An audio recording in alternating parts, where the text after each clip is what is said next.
guys, in this next series of videos we're going to be learning the context of 18th and 19th century poetry. We're going to look at an overview of poetry in this era, then we're going to look at examples of some of the common poetic forms in this time, and look at how we might incorporate context into an exam style question, and look at an example of a paragraph of poetry analysis that does this. So firstly, let's take a look at the 18th century. The late 17th to early 18th century saw the rise of the Romantic era, where poets turned away from industrialisation. Poets wanted to write more about nature, and we'll talk more about the Romantics later on in this video. In the 18th century, the British Empire was slowly expanding, which caused people to talk about travel a lot more. Steam engines were being invented at this time, which meant that people were very concerned with technology.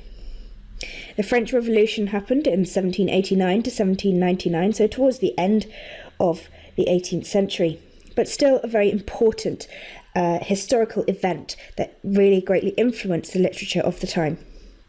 Also in this era, America became independent and George Washington became the first American president in 1789. This is very important as it highlights the idea of colonialisation and also the idea of tension. America no longer wanted to be associated with Great Britain. The 18th century is often referred to as the Age of Enlightenment. This basically means that the literature of the time explored things like social upheaval, political satire, geographical exploration, and human nature. Because of the advances in technology and globalisation and expansion of the British Empire, the idea was that people were being more enlightened and more advances for humanity and the country were being made, hence the term the Age of Enlightenment. The Enlightenment era was seen as a precursor to the even bigger, huge industrial revolution of the late 18th, early 19th century, and which is a precursor for the huge urbanisation of the Victorian era. And we're now going to talk a little bit about the 19th century. In the 19th century, the British Empire got even larger as the Spanish and Napoleonic empires collapsed. The era was all about empire and British pride, and therefore there was a huge amount of globalisation and a huge amount of industrialisation. Electricity was also discovered in the 19th century.